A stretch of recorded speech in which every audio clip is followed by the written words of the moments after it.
here are my priorities as we build a resilient, innovative, and prosperous Arizona for everyone. Education gave me a chance to climb my way up and build a better life. And I know that's true for countless other Arizonans and for many here in this chamber today. And that's why I've spent so much of my public life fighting for better schools and to level the playing field. And that's exactly what I'll continue to do as governor. However, before we talk about steps we'll take to improve K-12 education going forward, we must first address the potential catastrophe that will happen in just a few months if the legislature does not act to address the archaic funding cap, officially known as the aggregate expenditure limit, by March 1st. As part of last year's budget negotiations, a promise was made that a special session would be called to override this limit that's based on an out-of-date 40-year-old funding formula that's holding our public schools hostage. That promise was not kept. We must make this right. If we do not, this ticking time bomb will explode and force a $1.3 billion cut that would be one of the largest in our state's history. And it will happen in the last 2 months of the school year. Superintendents and education leaders are warning this will cause furloughs, layoffs, and possibly even school closures. It is unnecessary to allow these hysterics to go on any longer. Let's give our students, our teachers, and our parents the assurance that schools will remain open.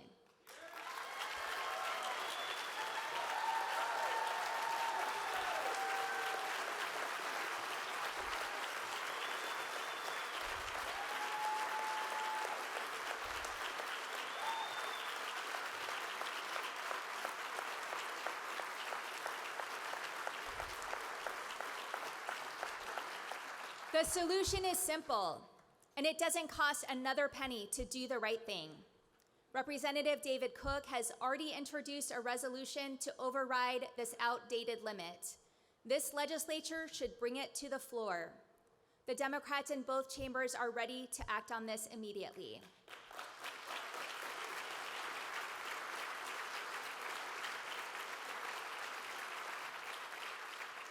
Looking beyond this pressing issue, Arizonans have made clear it's time to rebuild and reinvest in our public schools. For years, our leaders have chosen to ignore parents, teachers, and students who know we can have the greatest public education system in the nation, but instead are too often saddled with crumbling infrastructure and crowded classrooms. And rather than doing the right thing and facing these challenges head on, the previous legislature passed a massive expansion of school vouchers that lacks accountability and will likely bankrupt this state. In fact, funding this expansion is poised to cost Arizona taxpayers an estimated $1.5 billion over the next 10 years if left unaddressed. That's why when my budget is delivered on Friday, you will see that it truly invests in public schools and students, ensuring we are a prepared Arizona. We will begin with our public school teachers, who continue to be caught in the middle of crises of our own making, and for thousands of them, it's too much. 1 in 4 teachers leave Arizona schools each year, which is the highest rate in the nation. As a result, more than 2,500 classroom educator positions are vacant. As the sister of 2 public school teachers, I see how hard they work every day on behalf of their students. So to the teachers and education support professionals of our state, I see you, I respect you, and I will always stand up for you.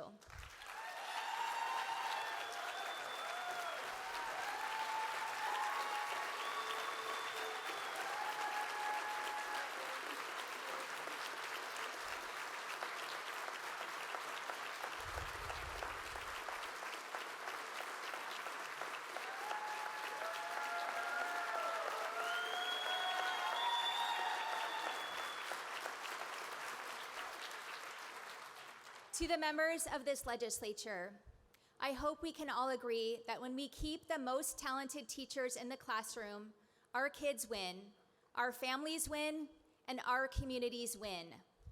That's why I'll be launching an educator retention task force to develop a thorough framework and make recommendations to improve class sizes, resources, working conditions, and other factors that will put us on a path to fix these issues and retain educators. The reality is, we don't have an educator shortage. What we have is a retention crisis.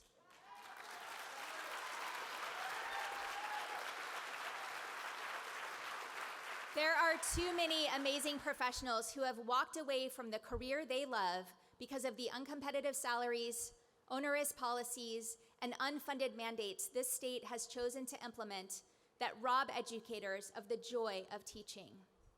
Teachers are creating the workforce and leaders of tomorrow, and it's time we started treating them with the respect they deserve.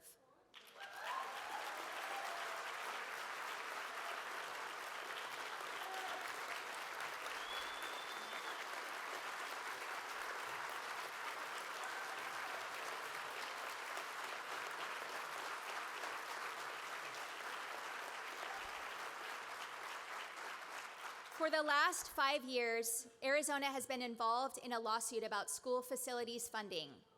Last week, with support from Attorney General Mays, my office led the successful effort to put the brakes on a costly and wasteful trial scheduled to start today so that we can focus on solving problems instead of needlessly paying lawyers millions to fight in court.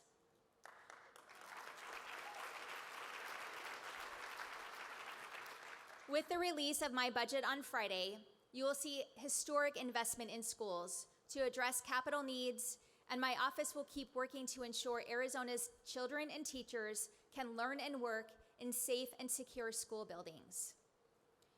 Another step we will take to help all communities to have the strong, effective public schools they deserve is to ensure we are funding all schools fairly. Currently, our state government distributes additional per-pupil funding based on school letter grades and assessment results.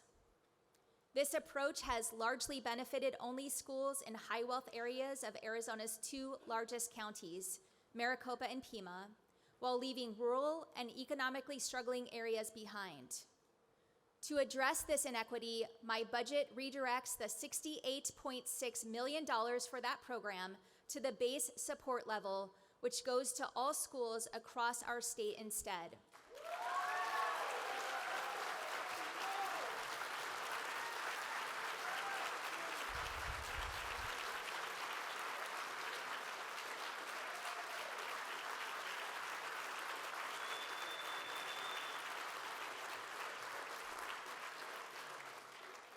Let me go on the record to say that any school that accepts taxpayer dollars should have to abide by the same accountability standards that all district schools do.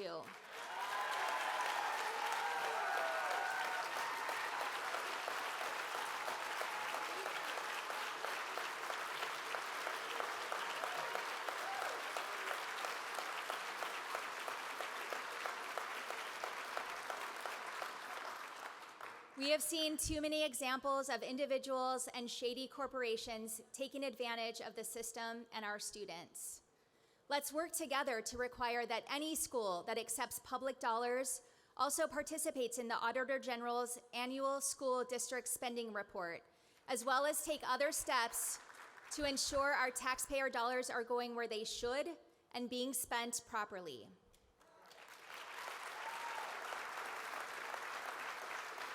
Beyond this work to ensure transparency for how taxpayer funds are spent, there are other direct actions to support our schools and students.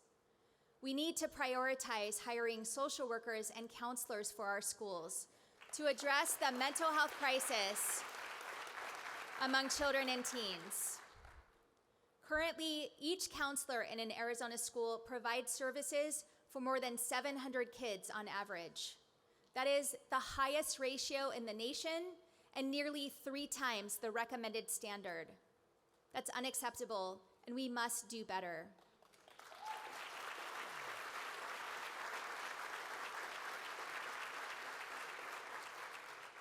I strongly urge legislators to continue bringing solutions to my desk to ensure our public schools in all communities have the resources they need to help our kids succeed.